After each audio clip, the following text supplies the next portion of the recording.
Assalamualaikum warahmatullahi wabarakatuh. Selamat malam teman-teman semua. Perkenalkan, saya Suci Febri Putri Gusyaningsi dengan NIM C24 190070 dari Manajemen Sumber Daya Perairan. Kali ini aku mau nunjukin ke teman-teman semua bagaimana tutorial analisis spasial Marksan menggunakan software dari QGIS tipe 1.8. Nah, kali ini kita menggunakan software Quantum GIS 1.8 karena software ini sudah open source dan sangat mudah untuk digunakan. Kemudian dilengkapi juga dengan fitur-fitur yang sudah lengkap. Seperti itu. Nah, kegunaannya kita akan menganalisis spasial dari peta konservasi, di mana kita menggunakan peta Pulau Tidung. Oke, langsung aja kita ke tutorialnya ya, teman-teman. Yang pertama, ini di sini udah ada kumpulan screenshot dari cara-cara yang sudah aku lakukan, karena jika merekam secara langsung dari simulasinya sedikit terjadi error, sehingga aku harus men-screenshot dan menjelaskannya kepada teman-teman melalui kumpulan screenshot yang sudah aku kumpulkan. Seperti itu ya teman-teman. Nah, sekarang kita buka terlebih dahulu Quantum GIS-nya. Tampilannya akan seperti ini awalnya. Kemudian kita akan menambahkan terlebih dahulu vector layer-nya, yaitu dengan mengklik Add Vector Layer pada peta yang akan dianalisis. Kemudian nanti kita akan pilih gunakan data AOI, yaitu Area of Interest. Seperti yang sudah teman-teman bisa lihat pada layar ya, tipe filenya itu SHP. Nah, ini merupakan tampilan dari layer yang sudah kita tambahkan. Oke, langkah selanjutnya adalah klik plugin, kemudian pilih Qmarksan, dan create planning grid. Oke, teman-teman bisa lihat pada layar. Dan selanjutnya, kita akan melakukan pengaturan sedikit terhadap tampilan yang ada di layar. Kita ubah update extend from layer, kemudian kita setting menjadi side length, pilih planning unit shape yang akan kita gunakan, bisa hexagon atau squares ya, tapi kali ini kita menggunakan square, sehingga panjangnya menjadi 100 meter dan dihasilkan 3100 square. Kemudian kita save sesuai di lokasi yang kita inginkan. Nah, akan muncul tampilan seperti ini. Proses selanjutnya adalah kita akan mempersiapkan fitur konservasi dan fitur cost ya, teman-teman. Nah, jadi fitur konservasi dan fitur cost ini mempertimbangkan karakteristik ekologi, sosioekonomi, dan budaya daerah. Yang pertama adalah kita pastikan dulu bentuk filenya itu UTM. Nah, kemudian kita add vector layers seperti gambar, vector layers, dan kita tambahkan semua layernya seperti ini ya. Bisa teman-teman lihat. Nah, setelah sudah dimasukkan, jadilah seperti ini tampilannya. Kemudian kita akan memasukkan fitur konservasi ke dalam planning unit. Yaitu langkahnya adalah pertama kita add planning unit, AOI, dan seluruh fitur konservasi.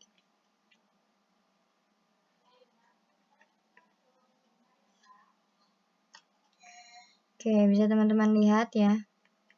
Layar, kita masukkan semuanya, kemudian kita lanjut ke plugin, pilih Qmarksan dan calculate conservation values. Dia akan muncul tabel seperti ini, kemudian kita pilih new, kemudian klik create new. Ini disesuaikan dengan nama shapefile-nya. Sama teman-teman lihat pada tampilan layar. Nah, pada layar planning unit layer diisi planning unit yang udah dibikin planning unitnya menjadi PU_ID. Setelah itu kita select input layer tipenya sesuai dengan shapefile yang kita gunakan. Select layer untuk measure ya, disesuaikan dengan nama. Nanti di sini sudah ada mangrove, lamun, dan karang. Kemudian kita save. Setelah itu kita pilih layer fitur konservasi yang akan dimasukkan ke dalam planning grid. Ulangin sampai semuanya sudah dimasukkan ya. Ketika semuanya sudah dimasukkan, kita klik run dan nanti akan muncul seperti ini. Tapi kita tunggu dulu beberapa saat karena lumayan lama ya teman-teman. Kalau misalnya terjadi error, itu mungkin filenya tidak dalam format UTM, jadi teman-teman perhatikan dengan baik. Nah, untuk melihat seluruh fitur konservasi, kita bisa membuka properties, kemudian pilih planning unit layers, seperti pada gambar. Selanjutnya kita akan memasukkan fitur cost ke dalam planning unit. Langkahnya, kita add planning unit kawasan dan seluruh fitur cost. Ini yang ditandai ya teman-teman sudah. Kemudian kita pilih spatial query. Jika sudah ditekan akan tampil seperti ini. Tampil seperti ini pada menu select source feature. Select source feature from diisi planning unit layernya. Pada menu where the feature diisi sesuai dengan fitur cost yang akan dimasukkan. Misal kita mau masukin layernya budidaya laut. Kemudian kita pilih intersect karena bakal memotong planning unit grid-nya. Nah, tampilannya bakal seperti ini. Kemudian kita apply ya, klik apply. Dan tampilannya dia akan loading. Kemudian seperti ini ada tahunnya ya. Ada result query-nya. Dan selanjutnya kita bakal memberi bobot fitur cost-nya. Caranya dengan klik layer planning unit, klik kanan, terus pada menu open attribute table-nya ada yang namanya toggle editing mode. Nah, itu untuk kita biar bisa mengedit ya. Seperti ini nih. Ini toggle editingnya. Kemudian kita pilih ke menu field kalkulator yang ini. Centang only update kita selanjutnya ya. Nah, di sini nanti kita centang di only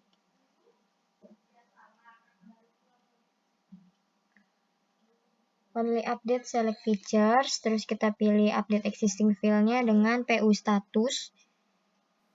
Kemudian kita isi expression-nya tuh sesuai angka bobotnya. Misal untuk budidaya laut sama spot wisata itu kita kasih nilai 1.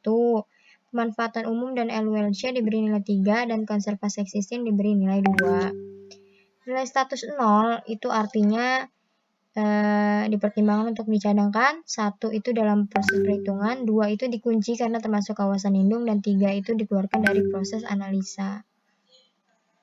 Kemudian kita klik OK. Dinonaktifkan kembali tabel toggle editingnya. Kemudian kita pilih create new selection pada submenu. Kita lakukan untuk layer yang lainnya gitu. Nah, untuk mengeceknya gimana? Apakah sudah masuk atau belum? Di sini kita klik 2 kali pada PU status. Nanti akan keluar bobotnya. Seperti itu.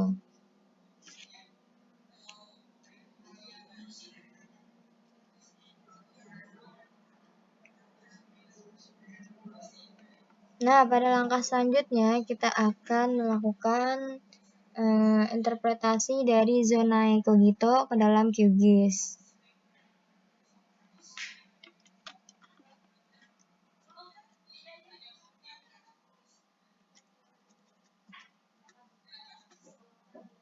Jadi setelah menggunakan QGIS, kita masukkan layarnya ke dalam software zona cogito. Kemudian kita gunakan kembali QGIS dengan langkah sebagai berikut. Yang pertama tuh kita add layer lagi dari folder PU ya ke dalam QGIS. Terus kita pilih plugin, QMaxan, dan import Maxan result. Nanti hasilnya seperti ini.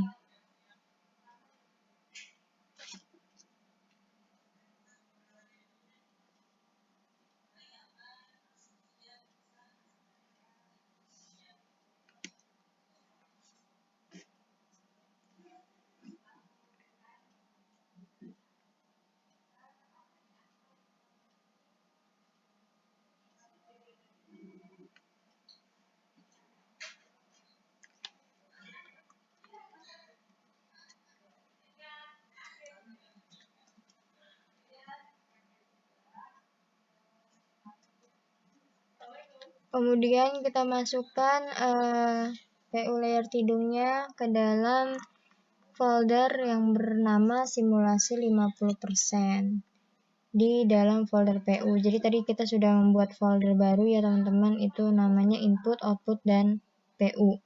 Nah, si file PU layer tidung ini kita masukin ke folder PU. Itu.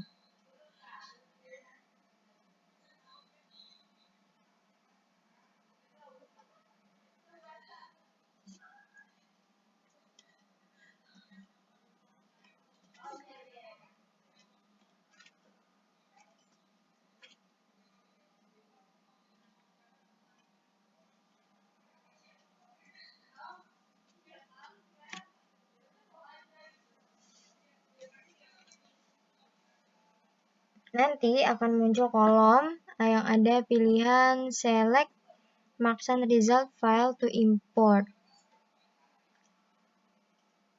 Nah, ini.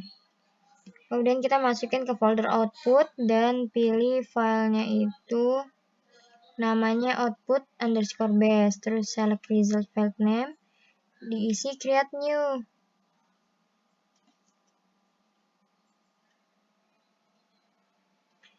Terus di kolom enter new result field name diisi dengan file name untuk file name di dalam properties planning unit layer. Kemudian kita klik OK. Nah, setelah klik OK,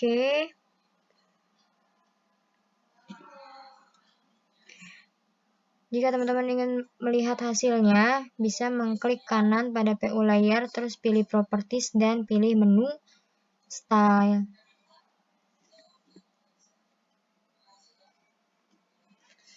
Nah, untuk mengedit atau memodifikasi gitu ya, pilih graduate dan kolom diisi base seperti yang udah teman-teman bikin.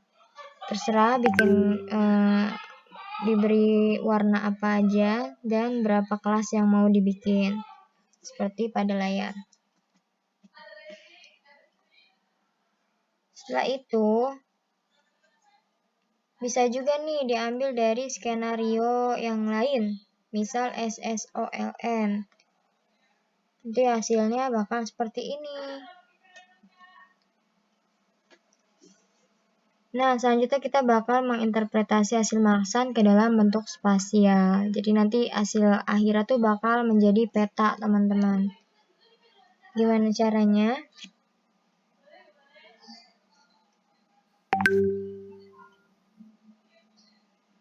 Kita akan menilai wilayah mana yang cocok menjadi zona inti. Ini berdasarkan analisis Marksan, dan jika semakin mengecil dan fokus area dengan fitur konservasi tinggi, ini menyatakan bahwa area ini terbaik dan menjadi solusi untuk dijadikan daerah konservasi ataupun tidak dijadikan daerah konservasi. Sehingga hasilnya dapat direkomendasikan untuk mengambil kebijakan. Nah, dengan proporsi target terkecil, misal 10%, ini ditujukan untuk perlindungan penuh zona inti karena area ini tuh mengandung fitur-fitur konservasi penting. Skenario berikutnya adalah analisis Marksan bertujuan untuk mengetahui area terbaik untuk zona pemanfaatan, untuk wisata bahari, atau pemanfaatan lainnya. Nah, zonasi ini bisa dibuat berdasarkan hasil simulasi yang udah dibikin dan konsensus bersama dengan sistem zonasi yang sudah diatur dalam peraturan yang berlaku. Kita lanjutkan dengan melakukan layout pada hasil import Marksan seperti yang telah diajarkan pada pertemuan sebelumnya. Jadi ini tuh kita sebelumnya pernah membuat apa ini namanya? Peta gitu. Peta menggunakan QGIS juga. Jadi ini merupakan peta dari hasil yang sudah dibuat ya menggunakan QGIS. Di sini ada judulnya, kemudian ada arah mata angin, legenda, dan ada inset peta. Nah, ini contohnya ya yang sudah jadi berdasarkan targetnya. Misal skenario 1 tuh target konservasinya 50%, kemudian skenario target konservasi 30%, skenario ketiga target konservasinya 10%, dan skenario keempat target pemanfaatannya 50%. Nah, mungkin cukup sekian mengenai tutorial dari analisis spasial menggunakan Marksan dan QGIS. Marksan, QGIS, dan juga Zonai Cogito. Semoga bermanfaat untuk teman-teman semua dan mohon maaf karena masih banyak kekurangan sebab terjadi beberapa error dalam pengerjaannya karena memang cukup lumayan sulit gitu ya teman-teman, tapi jika sudah terbiasa akan mudah untuk teman-teman melakukannya. Mungkin cukup sekian yang ingin saya sampaikan, kurang lebihnya mohon maaf. Wassalamualaikum warahmatullahi wabarakatuh.